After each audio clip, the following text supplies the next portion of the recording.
छोटे कपड़ों वाली बीवी। अजित एक छोटे कस्बे में रहने वाला सीधा सादा लड़का था। उसकी शादी दिल्ली की रहने वाली सौम्या के साथ हो गई।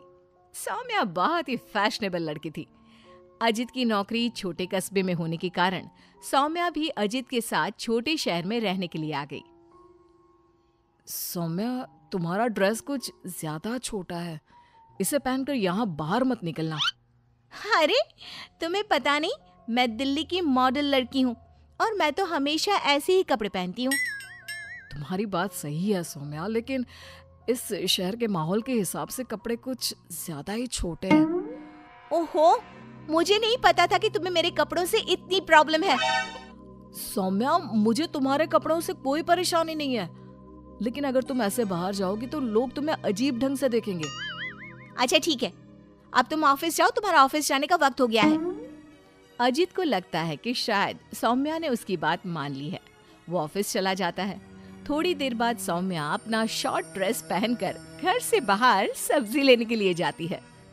भैया, आधा किलो टमाटर देना। मैडम जी, कहीं बाहर से आए लगते हो, पहली बार शहर में आई हो का? तुमसे क्या मतलब? और तुम मुझे ऐसे घूर घूर के क्यों देख रहे हो?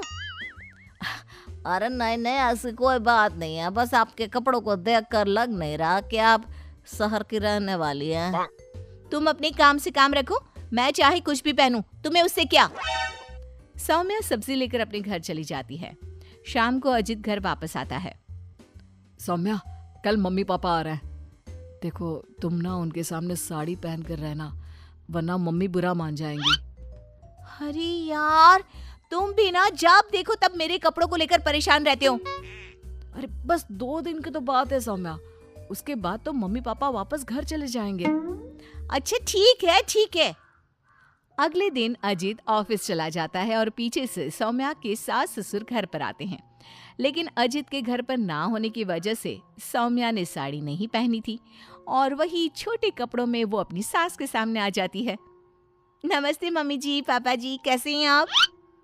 अरे मैं तो आंखें बंद कर लेता हूँ, ये बहू ने कैसे कपड़े पहने हुए हैं। राम राम राम राम राम। अरे बहू, तुमको जरा भी शर्म नहीं आती?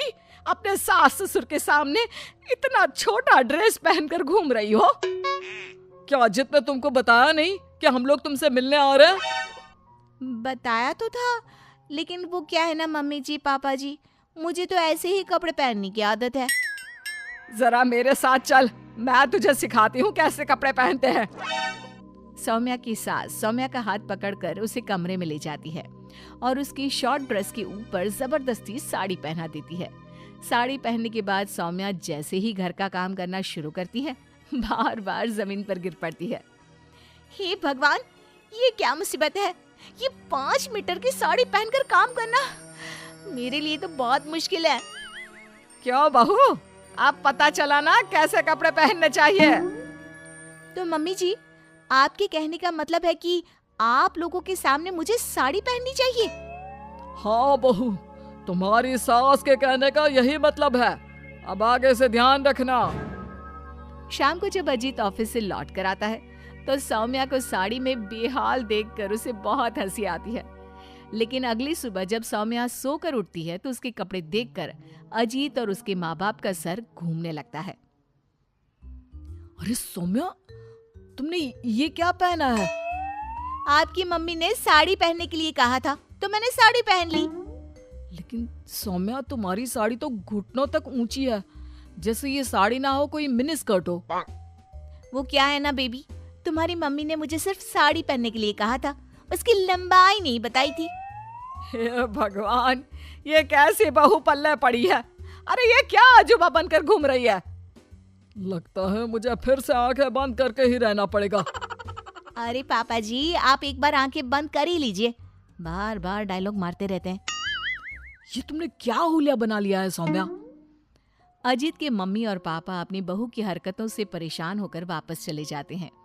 अजीत सौम्या को समझाने की कोशिश करता है, लेकिन वो उसकी कोई बात नहीं सुनती।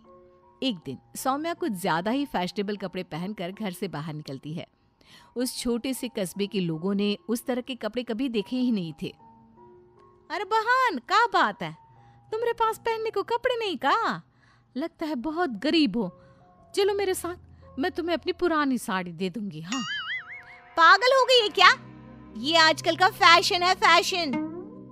सौम्या जैसे ही थोड़ा आगे बढ़ती है, अरे देखो बेचारी कितनी गरीब है, इसके कपड़े भी फटे हुए हैं।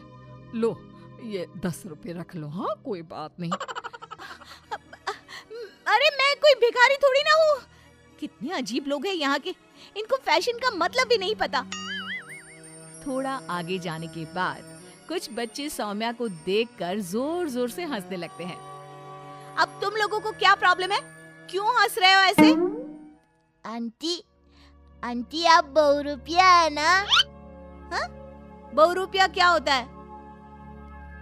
आंटी वही जो अजीब अजीब कपड़े पहनकर गली गली में घूमता है और लोगों से पैसे मांगता है। तुम्हारा दिमाग खराब हो गया है? मैं कोई बहुरूपिया नहीं हूँ। लेकिन आपकी हालत देखकर तो ऐसा ही लग रहा है। तभी वहां पर एक औरत आती है। अरे बच्चों, ये तो कोई पागल औरत लगती है। देखो इसके कपड़े भी फटे हुए हैं। हे भगवान, मैं सच में पागल हो जाऊंगी। इस शहर के लोग बड़े अजीब हैं। मेरे फैशन को न जाने क्या समझ बैठे हैं। फिर सौम्या अपने घर लौट आती है और जोर जोर से रोने लगती है। सौम्या को इस तरह रोता देखकर अजित को कुछ समझ नहीं आता। अरे क्या हुआ सौम्या, तुम इतना क्यों रो रही हो? किसी ने कुछ कहा क्या? इस शहर के लोग पूरे पागल हैं। मेरे फैशन वाले कपड़ों को देखकर न जाने कैसी कैसी बातें करते हैं। तभी अजीत और सौम्या को घर के दरवाजे पर जोर जोर से खटखटाने की आवाज आती है। बाहर जाकर देखते हैं तो 2-3 औरतें वहां पर खड़ी हुई थी। कौन है आप लोग और क्या हुआ? अरे आपके घर में एक औरत रहती है ना, फटे हुए कपड़े पहनकर घूमती है। हम उसे ले जाने आए हैं। कहाँ ले जाने आए हैं? अरे पागल खाने या फिर महिला सुधार गृह में छोड़ देंगे? लेकिन क्यों? हम उस बेचारी की मदद करना चाहते हैं। उसके पास पहनने को कपड़े नहीं है ना। आप ऐसा नहीं कर सकते। लेकिन क्यों भाई साहब?